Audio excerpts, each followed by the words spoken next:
저희 경질 결정에 있어서 솔직히 조금 의문입니다.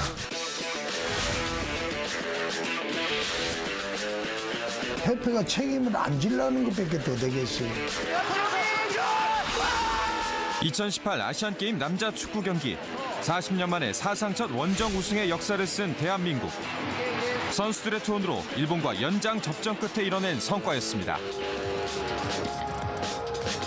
모든 선수들이 한마음 한뜻이 된 게 가장 큰 원동력이었던 것 같아요. 1993년 정몽준 회장부터 지난 26년간 현대가가 이끌어온 대한축구협회. 한국 축구의 중심, 축구협회는 지금 어떤 모습일까? 현대가에 의한 현대가를 위한 현대축구협회라고 볼 수가 있는 것이죠. 처벌받지 않는 이들과 견제받지 않는 권력. 대한축구협회를 추적했습니다.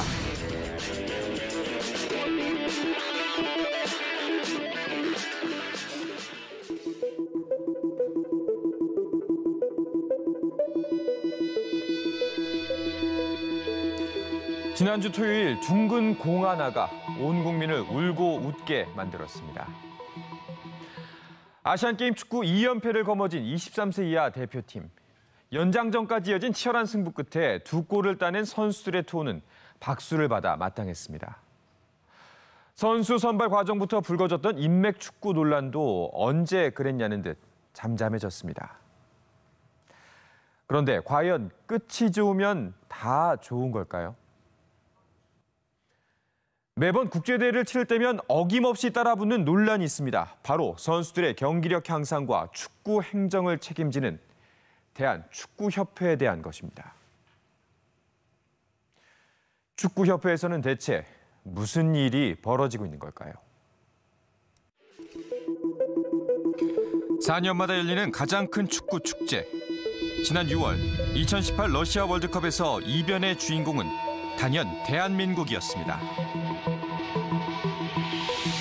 역대 독일의 대표팀 전체를 9회 연속 본선에 진출한 대한민국은 조별 예선 마지막 경기에서 피파 랭킹 1위 독일과 만납니다. 긍정적인 힘으로 좀 작용했으면 좋겠습니다. 그렇습니다. 분명히 우리에게 16강 진출 가능성이 있고요. 1승 2패로 16강에 진출한 나라가 한 나라도 없었는데요.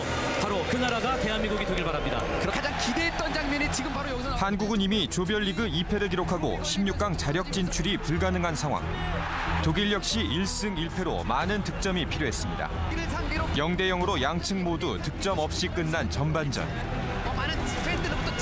후반 추가 시간에 들어서야 터진 한 골에 이어 종료 4분 전 손흥민 선수가 운동장을 가릅니다.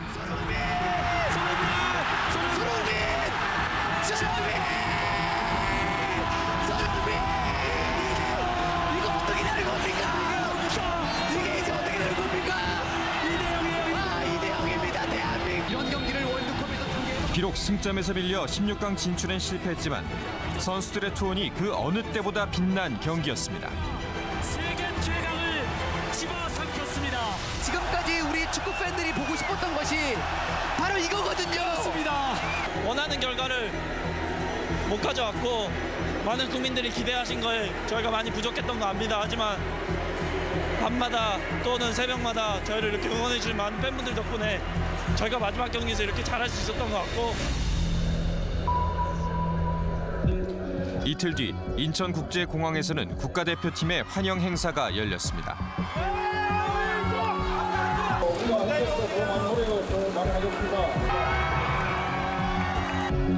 그런데 이때 다소 굳은 표정의 선수들 앞으로 날아든 물체. 날계란이었습니다.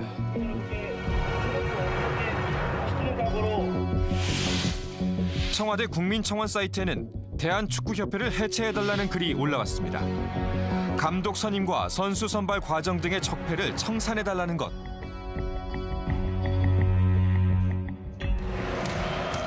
논란에 불을 지핀 것은 월드컵 조별 예선 1, 2차전 경기였습니다. 김민호 걷어냅니다.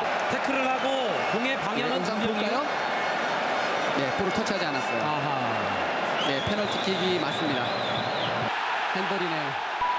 선수 기용과 전술에서 팬들의 기대에 못 미치는 경기였다는 평가. 그런 플레이를 하지 못했다는 것이 스웨덴전에 우리가 유효 슈팅이 하나도 없었잖아요. 허덕허덕댔잖아요. 선수 기용 문제라든가 전술에서는 좀 문제가 있었고 신태용 감독이 판단을 잘못한 거예요. 전술이 없었던 건 아니죠. 전술이 있었죠. 그게 뭐냐면은 우리 그 신 감독께서 말씀하신 트릭, 그게 전술이었는데 그게 이제 그런 식으로 선수 기용에서 나타난 거 아닙니까? 자, 수비 두 명 사이 김신영이 연결된 이른바 트릭 논란은 이번 월드컵 내내 신태용 감독을 꼬리표처럼 따라다녔습니다. 왼발 올려주고 김신영 월드컵 개막 직전 졸전 끝에 0대 0으로 비긴 볼리비아 평가전. 선수 기용이 잘못된 것 아니냐는 질문에 트릭이었다고 답한 신 감독의 해명은 감독 선임 논란을 부추겼습니다. 워낙 맡은 기간이 짧으니까 그 신 감독이 자기 역량을 발휘할 수 있는 기간을 충분히 갖고 있었는지도 모르겠고, 본인들은 아니라고 얘기할지 몰라도 뭐 감독 뽑아놓고 성적 못 냈으니까 무능하다, 그러니까 너 책임지고 나가, 이런 논리인데 그런데 휩쓸리면 곤란하지 않습니까? 감독 선임 논란은 이번이 처음은 아닙니다. 월드컵 최종 예선에서 중국과 카타르에 연이어 패하면서 대한축구협회는 슈틸리케 감독을 경질합니다. 월드컵까지 채 1년도 남지 않은 상황. 협회는 20세 이하 대표팀 감독이었던 신태용 감독을 긴급 투입합니다. 제 한 몸 불사질러서 우리가 꼭 월드컵에 나갈 수 있게끔 최선을 다하겠습니다. 그런데 우리가 만난 한 축구 카페 회원들은 이 과정에 석연치 않은 점이 있다고 주장합니다. 대한축구협회가 특정 인물을 고의로 배제하고 신태용 감독을 선임했다는 겁니다. 만나신 거구나. 소리를. 이들이 지칭한 이는 놀랍게도 거스 히딩크 감독. 2002년 한일 월드컵에서 4강 신화를 써낸 인물입니다. 무보수로도 히딩크 감독님은 오길 원했고 마지막 축구 인생을 한국에서 감독직을 하겠다라고 얘기를 했는데도 불구하고 신태용 감독을 밀었죠. 당시 김옥원 기술위원장은 이런 의혹을 부인합니다. 저희들은 알고 있지도 않았고 그런 예상도 못했죠. 그렇기 때문에 저희들은 지금 적극적으로 히딩크 감독님이 도움을 주시겠다는데 저희들 안 받을 이유가 없죠. 결국 감독 선임 논란은 국회로 번졌습니다. 히딩크 감독한테 한국 축구 대표팀 감독을 혹시 수락할 의향이 있느냐? 월드컵 본선 진출한다면은 또 우리 국민들이 나를 원한다면 난 정말로 데디케이션 하겠다. 저는 급한 마음에 당시에 러시아에서 카카오톡 메시지를 당시 김옥원 부회장께 전달을 했습니다. 그리고 다음 날 한국에 도착해서 김옥원 부회장하고 전화 통화를 했습니다. 슈틸리케 감독이 경질되자 노재호 사무총장이 김 전 기술위원장에게 보낸 메시지입니다. 히딩크 감독이 국가대표 감독에 관심이 높다는 것. 그리고 며칠 뒤 4분 4초간 김 전 위원장과 통화합니다. 과연 진실은 무엇일까? 결국 김옥원 위원장은 히딩크 감독 사태의 책임을 지고 기술위원장직에서 물러납니다. 일명 히딩크 감독 논란은 그간 축구협회의 문제를 단적으로 보여줍니다. 불투명한 감독 선임 과정과 운영 능력이 국민들의 불신을 키운 겁니다. 국민들이 이제 판단했을 때 좋은 성과가 나지 않았고, 다음에 그 과정에서 히딩크에 대한 논란의 이슈에 대해서 협회가 얼마나 클리어하게 국민들에게 설명을 했는지, 이런 부분에 있어서 정정당당하게 했다면 비판도 수용하고 그거에 대한 자정 노력을 한다면 그건 문제가 없는 거죠. 그렇지 못해왔다 이렇게. 그러지 못해왔었다고 생각을 합니다. 매번 반복되는 감독 선임 논란. 대체 어디서부터 잘못된 걸까? 우리는 역대 국가대표팀을 이끈 감독들을 통해 원인을 되짚어보기로 했습니다.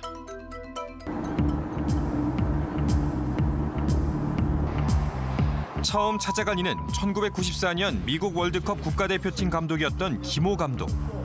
그는 뜻밖의 이야기를 털어놓습니다. 이런 선수를 좀 뽑았으면 좋겠느냐. 누가 그런 얘기를 했어요? 협회 사람들이 하죠. 선발을 자기들이 해놓을 수도 있는 거지. 그러니까 그거는 감독의 권한인데 우리는 간섭이 너무 많았다는 거지. 선수 기용까지 축구협회에서 간섭했다는 것. 훗날 협회 이사로 재임했던 시절에도 분위기는 달라지지 않았다고 합니다. 내가 쫓겨나는 거는 말을 안 들으니까 내쫓는 거지. 축구를 하자는 이야기고 나는 예스맨으로 만들려면 안 된다는 거지. 2011년 당시 A매치 12승 6무 2패라는 좋은 성적을 올리고 있던 조광래호. 그런데 브라질 월드컵 지역 예선에서 레바논에게 패한 후 조 감독은 곧바로 경질됩니다. 밀실 경질 논란이 일었습니다. 우리는 당시 조 감독의 육성을 어렵게 입수했습니다. 급하게 놈이 전화 오더라고. 네, 홍보하냐. 아, 감독 잠깐 좀 뵈야 돼. 야, 내일 보면 안 되냐. 네. 아유, 좀 급하게 말씀드렸기 때문에. 그럼 들어온다고 들어왔어요. 한 축구협회가 조광래 축구대표팀 감독 경질을 공식 발표했습니다.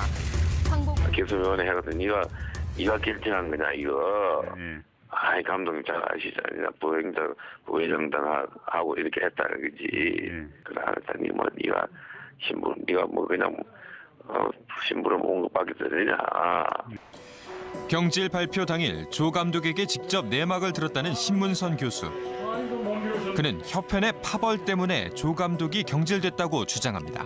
조광래 감독은 대표적인 야당 인사였었고 그 당시에 회장 후보로 나설 수 있는 유력한 후보였던 허 씨와 가깝다는 어떤 이런 역학관계가 결국은 레바논에게 패하자마자 조광래 감독을 경질을 시켰던 거거든요. 상식과 원칙과 절차가 없이 대한민국 대표팀 감독은 이렇게 경질이 됐죠. 사정은 조금씩 다르지만 히딩크 감독 이후 약 15년간 바뀐 국가대표팀 감독만 무려 10명에 달합니다. 평균 임기가 1년 6개월인 셈입니다. 잦은 감독 교체는 무엇을 의미하는 걸까? 그 사람들이 실패를 하니까 자꾸 이제 바꾸는 거지. 그거를 협회가 책임을 안 지려는 것밖에 더 되겠어요. 사람을 자기들이 뽑아놓고 자꾸 바꾼다는 거는 자기들이 잘못하고 있다는 이야기인데 시각으로 언론이나 모든 게 볼 때는 그렇게 안 보잖아요. 그 사람들은 실제 나와서 하지 않고 뒤에 있기 때문에. 근데 내가 볼 때는 협회가 잘못한다는 거지. 지난달 17일 대한축구협회는 40여일간의 긴 침묵 끝에 새로운 국가대표 감독을 공식 발표했습니다. 파울로 벤투 전 포르투갈 대표팀 감독을 2002년 카타르 월드컵 대표팀 감독에 선임하기로 결정하고 계약에 성공하였습니다. 그런데 벤투 감독 선임을 두고 논란이 일었습니다. 중국 리그에서 성적이 부진해 경질된 감독을 선임했다는 겁니다.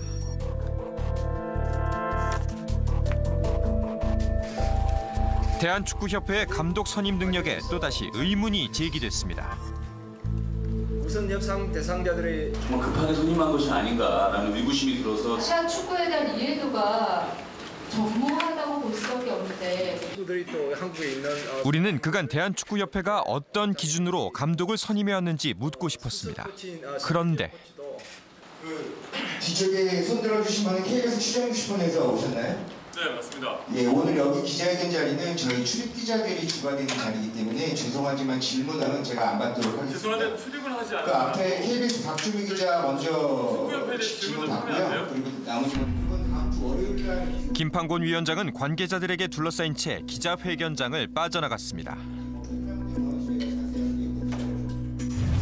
그리고 또다시 침묵을 택했습니다. 감독 선임 과정에 대해서 국민들이 궁금한 게 많은데요.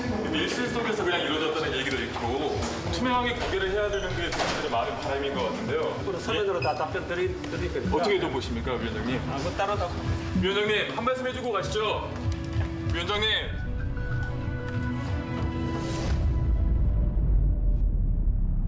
파울로 벤투 감독은 2022년 카타르 월드컵까지 향후 4년간 국가대표팀을 이끌 예정입니다. 당장 이틀 뒤인 금일 코스타리카와의 첫 평가전을 앞두고 있습니다. 지난 수십 년간 국민들의 불신을 자초해온 축구협회가 이제 막 시험대에 오른 새 감독에 대해 불필요한 논란을 키운 것은 아닌지 의문입니다.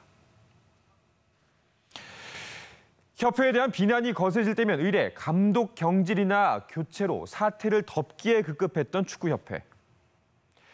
이렇다 보니 일각에선 대한민국 축구 국가대표팀이 감독들의 무덤이라고까지 이야기합니다. 그런데 축구협회를 둘러싼 논란은 이뿐만이 아니었습니다. 2013년 3월 대한축구협회장직에 오른 정몽규 회장은 변화를 약속했습니다. 낡은 이미지를 벗고 국민의 생활 속에서 다가가는 축구 문화를 만들겠습니다.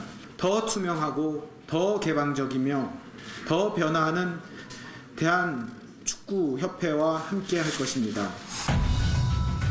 현역 최장수 구단주이자 한국프로축구연맹 전 총재라는 화려한 이력. 무엇보다 그는 현대산업개발의 회장입니다. 현대가 재벌총수 회장님의 등장에 축구인들이 거는 기대는 남달랐다고 합니다. 취임 직후 정몽규 회장은 협회 안팎으로 대대적인 조직 개편을 단행했습니다. 그런데 직원들의 예상과는 조금 달랐다고 합니다. 긴 설득 끝에 우리는 한 축구협회 관계자를 만날 수 있었습니다. 그는 조직 개편의 중심엔 정 회장의 최측근이 있다고 운을 뗍니다. 현대산업개발에서 내려온 최측근이 있어요. 경영을 총괄하는 최측근이 있기 때문에 그 친구가 모든 것을 총괄했기 때문에 일반 축구협회 직원들은 그 정보에 접근하는 것이 완전히 차단되어 있었죠. 완벽하게 정몽규 회장 최측근이 와서 일사불란하게 축구협회를 장악한 거죠. 현대산업개발에서 파견된 직원이 배정된 곳은 경영혁신실, 기획, 국제업무, 인사총무, 회계 등 핵심 부서를 총괄하는 중책입니다. 이후 협회 분위기가 달라졌다는 관계자들. 한테 지키면 다른 데로 보낸다고 생각을 가지고 있죠. 있을 때는 정말 지지군 듯이 아무 말도 안 나옵니다. 김이 다른 데 나가면 직원들 목소리가 터질 정도로. 사무실 분위기가요? 그럼요. 노상황이가 일단 굉장히 약화되었고요. 조합에 대한 하락도 있었고 밖에서 내려와서 사측에 우호적인 사람들로 구성되도록. 정몽규 회장이 선택한 첫 번째 사업은 다름 아닌 축구회관의 리모델링 공사였다고 합니다. 첫 회장 되고 간부들 회의 때 회장이 축구협회 리모델링을 제안했답니다. 한두 명 간부가 지금 그게 시급한 사안이 아닌데 그거부터 꼭 해야 되겠냐. 그랬더니 불쾌하다면서 강행시켰던 거죠. 갑자기 떨어진 정 회장의 공사 지시에 한바탕 이사소동이 벌어졌던 직원들. 갑자기 공사를 해야 되므로 트레이닝 센터에서 한 달 근무. 그래가지고 우리 전 직원들이 전부 다 트레이닝 센터에 갔죠. 컴퓨터를 들고. 맨 처음에는 정말 그 공사를 시작할 때 그래도 현대 아이파크에서 회장이 오니까 공사도 하고 잘 되는가 보다. 대부분 직원들이나 축구계에서는 회장 첫 사업으로다가 사비를 들어서 저렇게 하려고 하는가 보다. 2013년에 진행된 대대적인 공사. 직원들은 회장님의 통 큰 선물로 생각했다고 합니다. 접견실을 비롯해 사무실과 로비까지 3개 층에 걸쳐 3단장을 마친 축구협회. 그런데 한 달여 뒤 회관으로 돌아온 관계자들은 당황했다고 합니다. 축구협회 예산으로 리모델링 공사비가 지급됐다는 관계자들. 알고 봤더니 10매덕 정도 인테리어 공사비. 10매덕이요? 네, 10매덕 정도 이렇게 소요가 된 걸로 알고 있는데 축구계의 생각은 다 내고 결국에는 축구협회의 재정만 악화시킨 그런 아주 웃지 못할 식으로 진행이 된 거죠.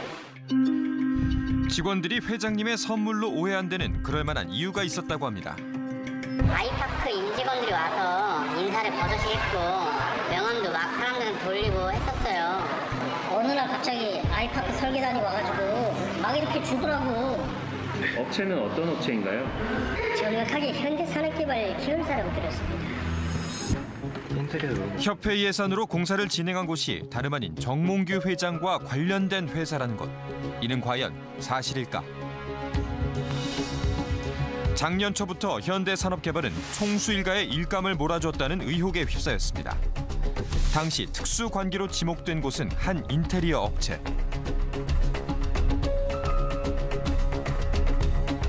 정몽규 회장의 여동생 정유경 씨가 주주로 있는 업체였습니다. 취재진은 해당 인테리어 업체의 인터넷 홈페이지를 검색해봤습니다. 정유경 씨의 오빠 정몽규 회장의 현대산업개발 사옥과 정 씨의 아버지를 기리는 폰이정 재단의 인테리어 공사에 참여했다고 홍보하고 있습니다. 그리고 우리는 소문으로 떠들던 의혹도 확인할 수 있었습니다. 지난 2013년 정몽규 회장 취임 직후 진행된 대한축구협회 리모델링 공사 역시 이곳에서 참여했다는 겁니다. 게다가 해당 업체가 진행한 모델하우스 공사 상당 부분도 현대산업개발과 관련이 있습니다. 사진 대부분이 오빠인 정몽규 회장 그리고 현대가와 밀접한 관련이 있었습니다. 어디에 써져 있냐면 지금은 우리는 해당 업체의 기업 신용 분석 보고서를 입수해 전문가와 함께 살펴봤습니다. 2014년 기준 해당 업체의 지분 26.7%를 보유한 정유경 씨. 경영 실권자가 본인으로 명시돼 있습니다. 또 다른 보고서 역시 정 회장의 여동생인 정유경 씨를 경영 실권자로 꼽습니다. 거래 99.9%를 현대산업개발과 했다는 내용도 눈에 띕니다. 좀 노골적으로 말하면 정유경 씨 회사라는 거죠. 이건 믿을 수 있는 신용 예, 이건 정확한 겁니다. 신용정보회사의 정보력이겠죠. 말씀드리자면. 정보력? 네. 이건 이제 정유경의 회사이다. 축구협회 리모델링 공사가 진행된 2013년 해당 업체의 재무 상태는 어땠을까? 그런데 전년도와 매출액이 비슷한 2013년 이례적으로 약 54억 원의 현금 수익을 올린 것이 눈에 띕니다. 전년에 비해 약 25배 늘었다는 겁니다. 액면 그대로 본다면 2013년에는 80억 공사하면서 54억을 가져간 거거든요. 2013년도에 어마어마한 돈을 벌어서 갑자기 가만히 있다가 예금도 20억을 갑자기 넣어버렸고 이건 진짜 돈 벌었다는 거거든요. 아, 예금을 넣었기 때문에 네. 13년도에? 네. 그다음에 어디 증권사 가서 한번 사보자 하고 36억 이렇게 한 거예요 지금. 분명한 건 2013년도에 돈을 어마어마하게 벌었다. 그 돈이 어디서 나왔는지 모르지만 감당하지 못할 현금이 들어와서 그렇죠. 저금하고 투자했다. 인테리어 업체가 큰 돈을 번 2013년은 주주 정유경 씨의 오빠가 회장으로 있던 축구협회가 리모델링 공사를 진행했던 해입니다. 그저 우연인 걸까요?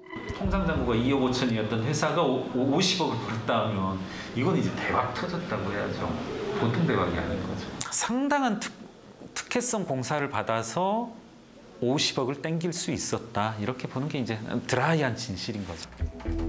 우리는 축구협회 공사와 관련해 해당 업체에 확인을 요청했지만 아무런 답변을 받지 못했습니다. 그리고 며칠 뒤 사무실을 찾았습니다.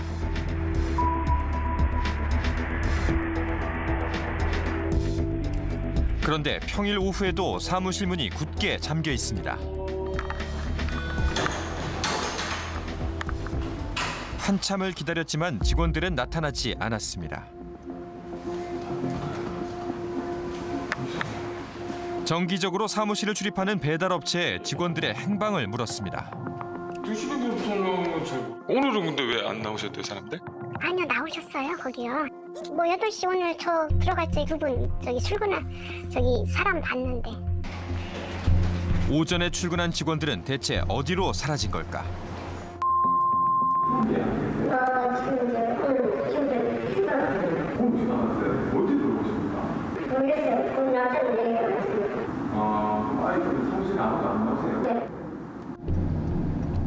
대한축구협회를 찾았습니다. 리모델링 공사를 정몽규 회장의 여동생이 주주로 있는 업체에 맡긴 것이 사실일까? 저희가 조직 개편을 하고 이제 자료들을 좀 이제 생태학 작업을 좀 하고 조직 개편과 더불어 그에 맞는 환경을 좀 만들자 해가지고 리모델링을 좀 하게 됐어요. 여기는 또 회장실도 하신 것 같고. 저 다 했어요. 다 했어요. 단 하나도 관련이 안 됐어요? 그건 저희가 서면 답변해드렸어요. 그런데 협회 측은 서면 답변을 통해 현대산업개발과 해당 업체는 리모델링 공사를 시공한 사실이 없다고 했습니다.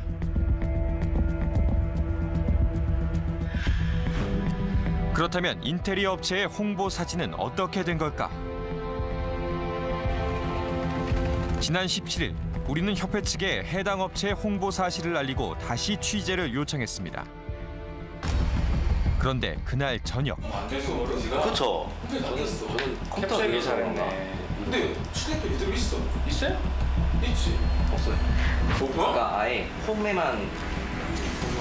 해당 인테리어 업체의 홈페이지에서 대한축구협회 관련 사진이 모두 사라졌습니다.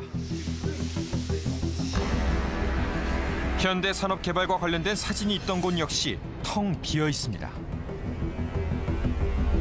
거액의 예산을 들인 리모델링 사업은 과연 누구를 위한 것이었을까? 축구협회 리모델링 공사 당시 현대산업개발 계열사 관계자들을 목격했다는 직원들. 정몽규 회장의 여동생이 지분을 소유한 인테리어 업체 역시 해당 공사에 참여했던 것으로 보입니다. 이상한 것은 우리가 축구협회 측에 해당 업체가 올린 협회 사진을 확인해달라고 요청한 그날 오후 업체 홈페이지에 있던 협회 사진들이 사라져버렸다는 겁니다. 단지 우연의 일치일까요? 해당 인테리어 업체는 취재진의 끈질긴 요청 끝에 서면 답변을 보내왔습니다.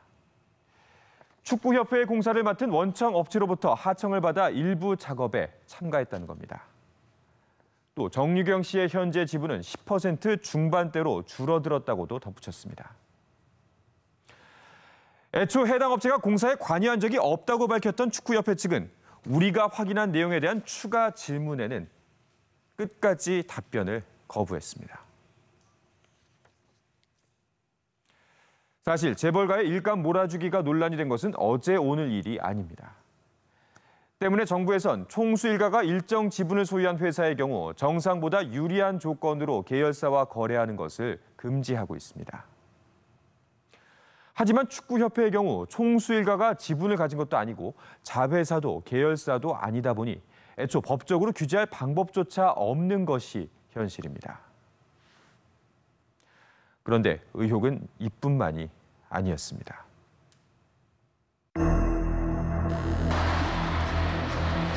(2002년 6월) 대한민국은 온통 붉게 물들었습니다. 월드컵 4강 신화로 국민 통합을 이뤄낸 대한민국.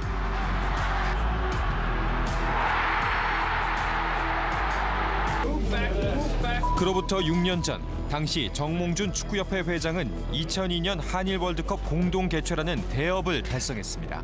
한번 들어주세요.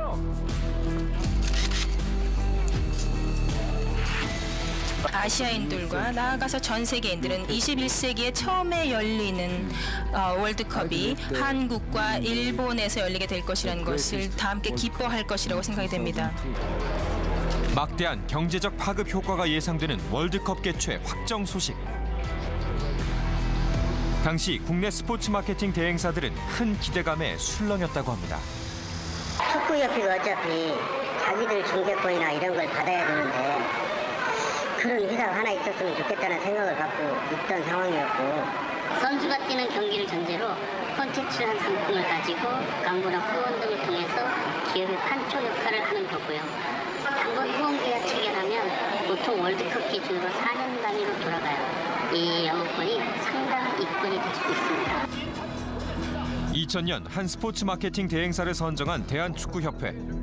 그런데 해당 업체에 대해 수상한 소문이 돌기 시작했습니다. 그 당시에 회사의 성격을 두고서 좀 여러 이야기들이 있었죠. 그거 그냥 축구협회에서 만든 회사 아니야? 현대그룹 소속이었던 금강기 출신들이 만든 회사에서 공식적으로 공식 대행사가 아님에도 불구하고 독점적으로 가져가서 많이 팔았어요. 현대그룹 산하의 광고 대행사였던 금강기획. 이곳에 근무했던 이들 중 일부가 만든 비마케팅 대행사와 축구협회가 스포츠 마케팅 관련 사업을 진행한 겁니다. 해당 업체와 대한축구협회와의 인연은 2002 월드컵이 끝난 이후에도 이어졌습니다. 급기야 2005년 국정감사에서도 유착 의혹이 제기됩니다. 대한축구협회 임원들이 해당 업체의 임원으로 있었다는 것. 스폰서십 대행회사인 의 금은 커넥션 의혹, 이 5가지입니다. 주주 현황이 다 있습니다. 협회 간부 직원이 협회 독점적 대행사인 의 이사 및 감사로 있었다. 이거 괜찮은 건가요? 뭐 괜찮지 않습니다. 그렇죠. 네. 우리는 2005년 당시 축구협회가 국회에 제출한 자료들을 확인했습니다. 실제 당시 축구협회의 몇몇 임원들이 해당 업체의 주주로 등기돼 있던 사실이 밝혀졌습니다. 논란이 일었던 그해 해당 임원들은 사임했습니다. 2005년 국정감사에서 축구협회가 현대와 관련된 홍보회사에게 마케팅을 맡겨서 이익을 얻고 있다는 그런 지적을 이제 했는데요. 여전히 현대와 관련된 그런 대행사에서 이 홍보 대행을 지금 하고 있는 것 같거든요. 비마케팅 대행사가 궁금해졌습니다. 홈페이지를 확인해보니 지금까지도 이곳에선 축구협회의 마케팅을 대행하고 있습니다.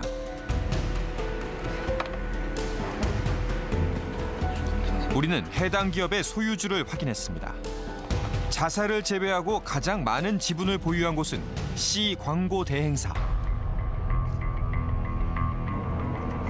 우리는 C광고 대행사의 주소지로 직접 찾아가 봤습니다.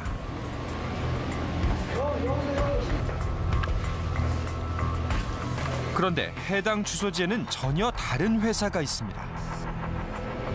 잠시 후 텅 빈 사무실에서 직원 한 명이 나옵니다.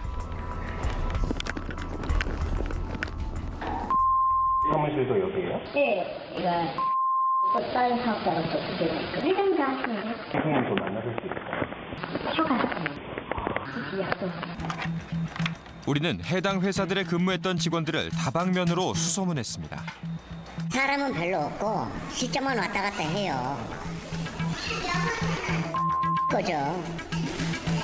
이란 사람이 현대 출신이고 옛날에 정주영 회장 있을 때에도 현대 출신이고 MB랑 몇 년 후배고 현대건설에도 있었고 중공업에도 일을 했고 정몽중 회장하고도 관계가 있을 거고.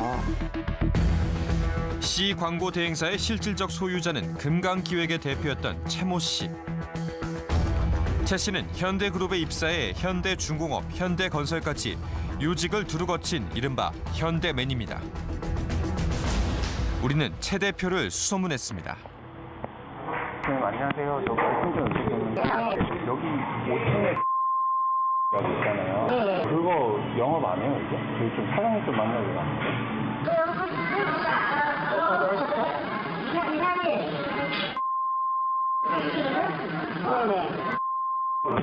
아, 안녕하세요. 어떤 이사님이세요? 이사님이세요? 안녕하세요. 저 이사님이세요? 네. 지금 위에 사무실에 아무도 없어요? 아, 같이 네? 대표를 찾는다는 얘기에 현대에서 왔냐고 재차 묻는 관계자. 아, 저희는 현대 때문에 온 게 아니고요. 저희가 KBS에서 왔는데 대표님 좀 뵈러 왔거든요. 정리를 해보면 축구협회가 선정한 비마케팅 대행사의 최대 주주는 C광고 대행사입니다. 이곳의 실질적인 소유주는 현대그룹 계열사였던 금강기획 사장 출신 최모 대표. 18년째 축구협회와 거래해온 마케팅 대행사는 온통 현대가의 인맥과 얽혀 있습니다.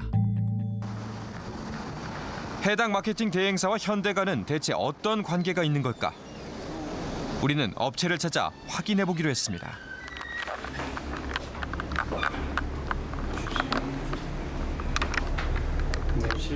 저 지금 좀 그렇고요. 그다음에 시간 다녀와서 제가 시간 보고 연락을 드리는 거예요. 이후 서면 답변을 보내온 비마케팅 대행사. 최 대표가 최대 주주인 것은 맞지만 경영엔 관여하지 않는다고 밝혔습니다. 또 2016년부터는 축구협회가 진행한 경쟁 입찰을 통해 공정한 절차에 따라 대행사로 선정됐다고 설명합니다. 그런데 공개 입찰 과정과 결과를 놓고도 의혹이 제기됩니다. 라든지 그런 일반 광고 대행사도 아마 다 참가하고 그래가지고. 그럼 입찰은 처음이었던 거예요, 협회에서? 공개 입찰은 처음이었던 것 같아요. 다른 대형 업체들도 뭔가 좀 해보려고 했었는데 전부 다 튕겨져 나갔어요. 들어가고 채점 기준이 여러 가지가 있잖아요. 사업성, 그 다음에 경쟁력 이런 것들이 있지만 그 외 다른 항목들도 있다 보니까 결국엔 이 가져가게 됐죠. 일본 최대 광고 회사와 유명 스포츠 중계권 업체, 국내 굴지의 광고 기획사 등을 물리치고 해당 업체가 선정된 배경은 무엇일까?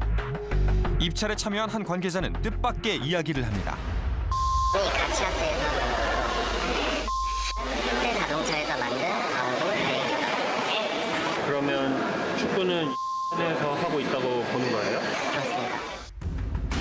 해당 업체가 2016년 공개 입찰 당시 현대자동차그룹의 광고 대행사와 손잡고 입찰에 참여했다는 겁니다. 이것 또한 우연인 걸까?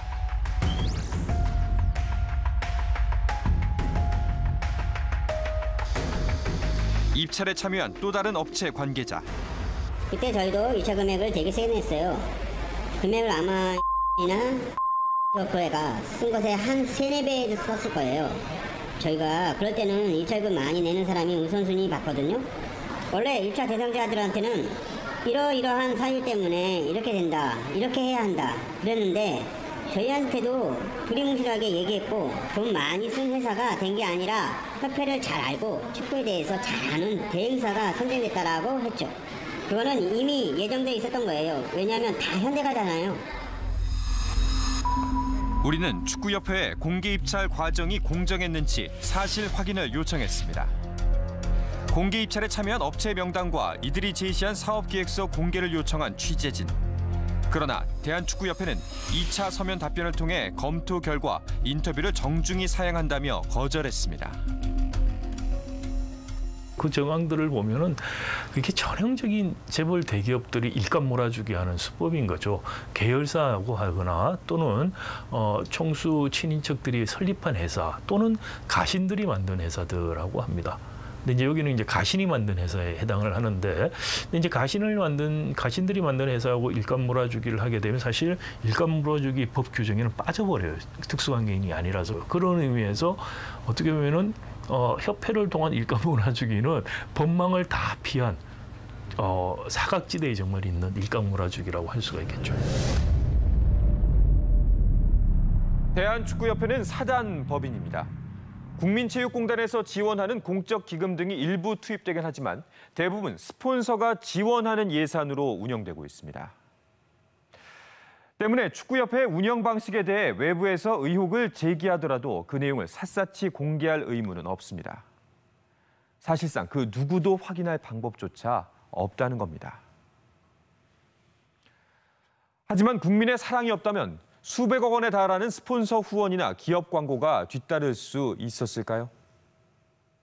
또 일부 구단을 제외한 대부분의 축구 경기는 국민의 세금으로 지어진 경기장을 사용합니다. 공공재의 성격이 있는 겁니다. 때문에 전문가들은 현대그룹과 밀접한 관계가 있는 마케팅 대행사가 정몽규 회장의 사조직도 사기업도 아닌 축구협회 일감을 20년 가까이 사실상 도맡아왔다는데 문제가 있다고 지적합니다. 현대가의 총수들이 대한축구협회를 이끌어온 지 어느덧 20년이 훌쩍 넘은 지금, 일각에서는 대한축구협회가 아닌 현대축구협회라고 부를 만큼 견고한 권력이 협회를 장악하고 있다는 평이 지배적입니다. 그렇다면 이들은 왜 축구협회를 놓지 못하는 걸까요? 지난 2013년 1년 예산 약 1,000억 원 규모의 대한축구협회 수장 자리를 두고 치열한 다툼이 벌어졌습니다. 중견기업의 대표부터 재벌 총수, 권력의 실세까지. 유독 분위기가 과열됐던 축구협회 회장 선거. 한 명한테 돈 먹는 대의원은 바보, 양다리 걸친 대의원은 조금 더 영리한 놈, 세 다리, 많으면 네 다리를 걸쳤다. 실제로 현장에 있었기 때문에 날아간 것도 다 알았다는 거지. 돈이 다 압니다. 액수가 그냥 우리가 하는 그런 액수가 아닙니다. 이 선거에 수억 원대의 돈이 오간다는 추문이 뒤따랐습니다. 직접 투표에 참여한 대의원들 입에서도 비슷한 이야기가 흘러나옵니다. 카메라를 가지고 와라고 까지 시켜서 카메라에 놓는 거야? 네, 그랬더니 갖다 줬는데도 떨어지니까 나한테 그런 공갈 협박하고 그런 사람이. 후보자 중 한 명은 당시 박근혜 정부의 핵심 실세로 불렸던 윤상현 의원. 그런 그에게도 쉽지 않은 선거였습니다. 내가 나름대로 한번 한다면 나한테 좀 해줄 거 아니냐 이런 계산을 깔고 하셨는데 절대 축구판은 그렇게 만만하지가 않습니다. 접전 끝에 당선된 결국 결선 투표까지 가는 접전 끝에 정몽규 회장은 유효표 15표를 얻어 제52대 축구협회장에 당선됩니다.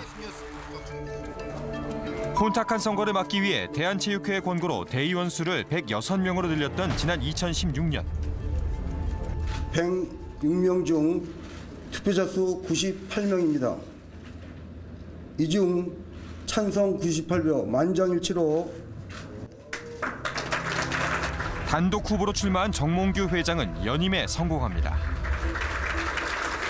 이제는 뭐 투명하게 이렇게 공정하게 한다라고 얘기를 하는데 아까도 얘기했지만 몇 명이 불참을 하고 나머지는 100% 그 찬성으로 했다는 그 자체는 그거는 북한도 아닌데 끔찍한 일 아닙니까? 그 정도로 이게 폐쇄적이라는 거죠. 정몽준 전 회장부터 정몽규 회장까지 현대가는 왜 축구협회를 놓지 못하는 걸까? 해외 방문하게 되면 레벨이 달라지는 거죠. 한 기업의 회장으로서 방문하는 것과는 비교도 할 수 없을 정도의 그런 어떤 대우와 해외에서 활동하는데 아주 큰 프리미엄이 붙는다고 볼 수 있는 거죠. 팬들 사랑과 국민의 지지도를 받는 게 어떤 게 있겠습니까? 월드컵 때 이렇게 한번 해버리면 전 국민이 빨간 옷으로 싹 바꿔 입는데 그건 거의 뭐 미치는 거죠. 국민들의 열정적인 지지가 뒤따랐던 2002년 한일 월드컵. 당시 정몽준 축구협회 회장은 월드컵 개최 성공이라는 후광에 힘입어 그의 강력한 대선 후보로 떠올랐습니다.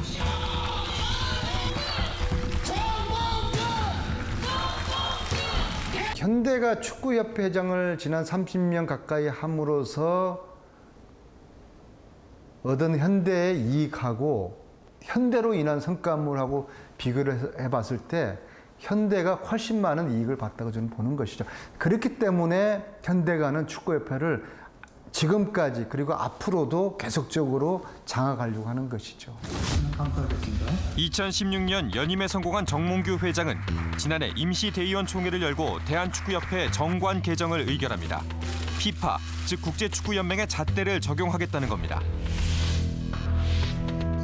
개정된 정관에는 기존 2번까지만 가능했던 회장의 임기를 3번으로 늘리는 내용이 포함돼 있었습니다. 우리가 월드컵 예선전 최종전에서 성적이 안 좋고 있는데도 불구하고 그 와중에 자기는 대의원회의 때 한 번 더 할 거라고 3번 할 수 있다고 대의원 총회에서 결과를 내놓고 눈치 보면서 언제쯤 대한체육회 이거를 갖다 낼까 그런 눈치 보고 있었다니까. 대한체육회는 일부 예외 조항을 두고 가맹단체 회장의 임기를 재선까지만 허락하고 있습니다. 협회가 사유화되는 폐해를 예방하겠다는 겁니다.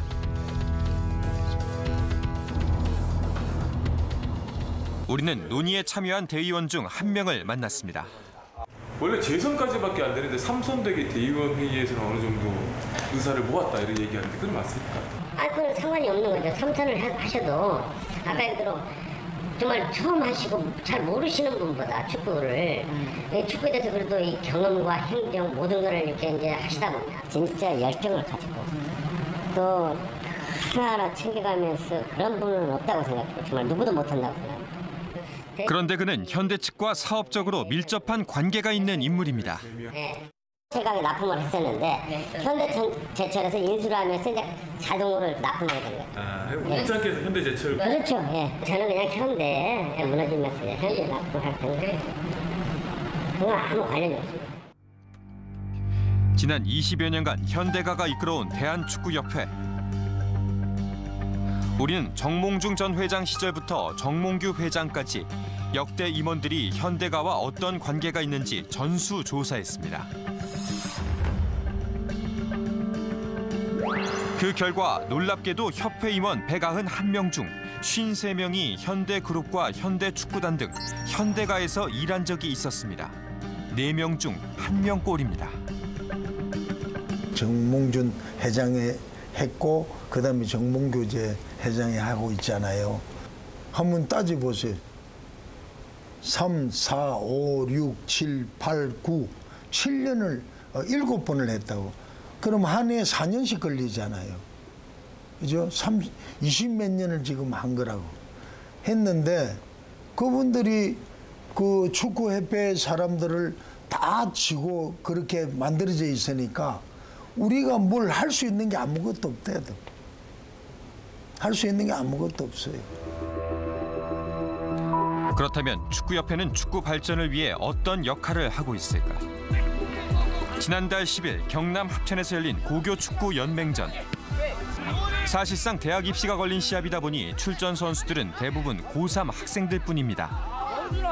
전에는 대회 자체도 좀 많이 있었었는데 대회도 축소돼서 한두 개 대회로 인해서 성적이 안 나면 진학을 할 수 없으니까 거기에 치중되다 보니까 저학년들이 들어갈 기회가 없어졌죠. 96개 팀이 참가한 대회. 학원 축구의 경우 참가 비용을 비롯한 대부분의 운영비를 사실상 학부모들이 부담합니다. 집밥비, 식비, 그런 거 다 부모들이 내는 거예요.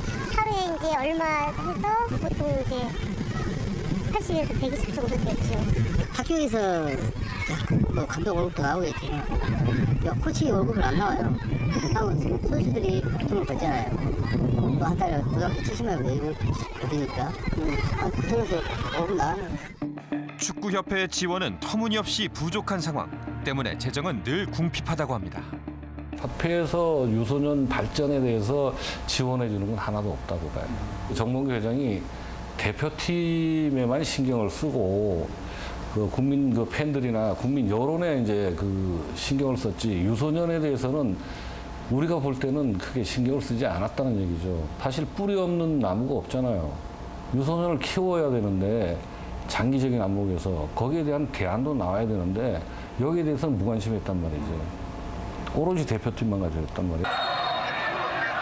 대표팀에만 모든 행정력을 집중하다 보니 정작 한국 축구의 근간이 되어야 할 프로축구는 흥행에 고전하고 있습니다. 수익성 저하로 이어지면서 경기 수준도 떨어지는 상황.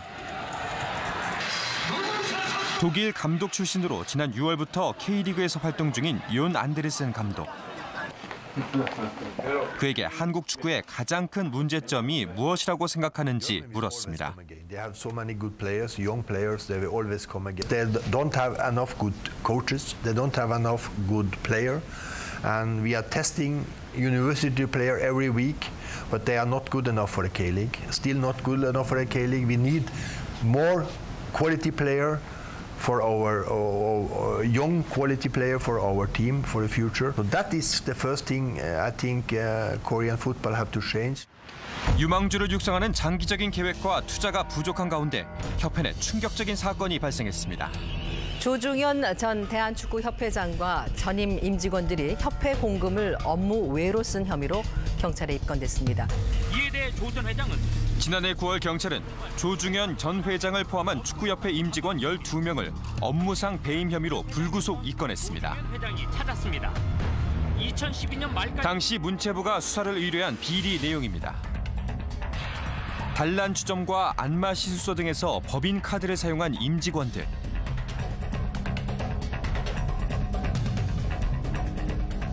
조 전 회장을 비롯해 이들은 협회 내에서 어떤 징계를 받았을까? 우리는 그중 몇몇을 직접 찾아갔습니다. 계세요. 근데 저희가 들어보니까 선생님도 그 법인카드 조금. 거기 전에서 임원들은 다 해당되지. 예, 선생님도 좀 잘못 사용하셨죠? 이제 다 들어가 있어요. 다. 예. 거기 그때 당시 임원들 회장으로부터 다. 여기도 지금 부회장으로 계시는 겁니까? 네. 여기도 축구협회 산하잖아요. 축구협회 산하지. 예, 그럼 여기는 언제 돌아오신 겁니까? 작년. 작년에? 그럼 수사 중인데도 그냥 여기 다시 돌아오신 거네요? 그건 그거하고 상관없지. 그 부당하게 쓰신 돈은 다시 돌려 반납하신 겁니까? 그걸 뭐라고 얘기할 것도 아니고 끝난 것도 아니고 이래저래 나온 것도 없으니까. 이제는 안 하십니까? 뭐야? 이정도 안 하시고요? 아니 그럼 지금도 계속 축구협회에서 징계도 안 받고 다 있어. 저희는 어떻게 하실까 좀 받아내주세요. 아직 재판이 진행 중이라는 관계자. 그런데 그는 여전히 한 지방 축구협회 고위 임원으로 근무하고 있었습니다. 축구회관 앞에서 만난 전직 임원 역시 자리를 피하는 데 급급합니다. 우리나라가 축구협회 관련된 취재를 하고 있는데요. 2011년, 12년 당시에 그 임원이셨을 때 법인카드 쓰셨잖아요. 그게 좀 문제가 되고 있지 않습니까? 그거 좀 안 찍었으면 좋겠는데. 예, 거기에 대한 입장을 저희가 조금 드리려고. 아니 그냥 그거나 저쪽에 협회에서 예. 좀 안 찍었으면 좋겠는데. 예. 문체부에 적발된 23명 중 11명은 경찰에서 무혐의 판정을 받았습니다. 검찰로 송치된 12명 가운데 퇴사자 6명을 제외한 6명은 협회에 남아있다고 합니다. 대한축구협회는 자체 징계를 보류하고 법원의 1심 판결에 따라 적절한 조치를 취하겠다고 했습니다. 지난 20여 년간 대한축구협회는 현대가가 만든 그들만의 왕국이었습니다. 축구협회는 특정 기업이나 개인을 위해 존재하는 집단이 아닙니다. 지금이라도 대한민국 축구 발전을 위한 협회로 거듭나기를 국민들은 바라고 있습니다. 국민들의 관심, 그리고 축구협회가 축구 국가대표를 선출하고 대한민국이란 이름으로 국제 경기를 할 수 있는 그런 역할을 한다는 것이 공익적인 목적의 국가의 공기로서의 역할을 하고 있고요. 준정부적인 역할을 하고 있다고 볼 수 있습니다. 그 역할에 상응하는 책임, 그리고 거기에 상응하는 올바른 가버넌스가 맞춰줘야 되고요. 축구협회가 자체적으로 그런 자정하고 자발적으로 바뀔 수 있는 노력을 할 수 없다면은 어느 정도의 정부의 법적인 개입 같은 것도 필요해 보인다는 생각입니다. 추정 60분의 취재가 한창이던 지난 7월 말, 많은 언론들은 정몽규 회장이 축구 발전을 위해 사제 40억 원을 기부하기로 했다는 축구협회 측의 발표를 앞다투어 보도했습니다. 그런데 우리가 재차 확인한 결과 이 40억 원은 개인 재산이 아닌 현대산업개발의 기금이었습니다. 2013년 1,000억 원에 못 미치던 축구협회 예산을 3,000억 원 규모로 늘리겠다는 공약으로 당선됐던 정 회장. 하지만 햇수로 6년째 예산은 매년 제자리 걸음이거나 오히려 줄었다고 협회 관계자들은 말합니다. 안민석 국회 문화체육관광위원회 상임위원장은 추정 60분 팀에 이번 방송을 통해 제기된 축구협회 인테리어 업체와 마케팅 대행사 선정 의혹 등을 오는 10월 국정감사를 통해 소상히 밝히겠다고 알려왔습니다. 또한 정몽규 회장을 비롯한 협회 핵심 관계자들을 반드시 출석시키겠다는 뜻도 밝혀왔습니다. 대한축구협회는 한국 축구의 새로운 청사진을 마련하겠다며 바로 오늘 온라인으로 정책 제안을 받기 시작했습니다. 그리고 오는 20일부터 3차례에 걸쳐 축구 팬과 축구 관계자들의 의견을 듣는 정책 제안 간담회를 열겠다고 밝혔습니다. 수십 년째 쌓여온 해묵은 논란을 해소하고 한국 축구를 한 단계 발전시키는 계기가 될지, 아니면 단지 보여주기로 그칠지. 이제 온 국민이 지켜보고 있습니다.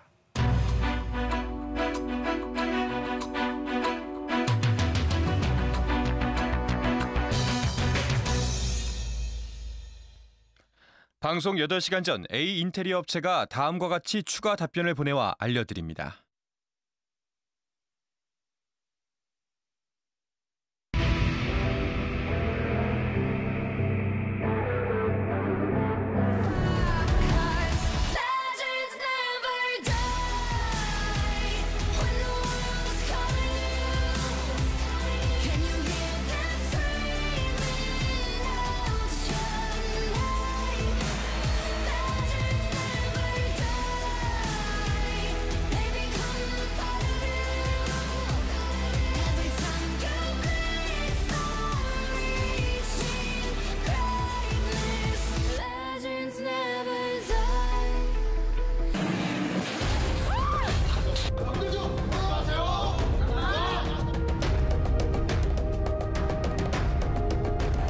죽더라도 버티는 거. 그게 바로 내가 하고 있는 일이야. 지금 하고 있어. 진짜 죽은 맛이죠. 말좀 못해서 진짜 하는 거예요. 소상공인 생존권 포기하라!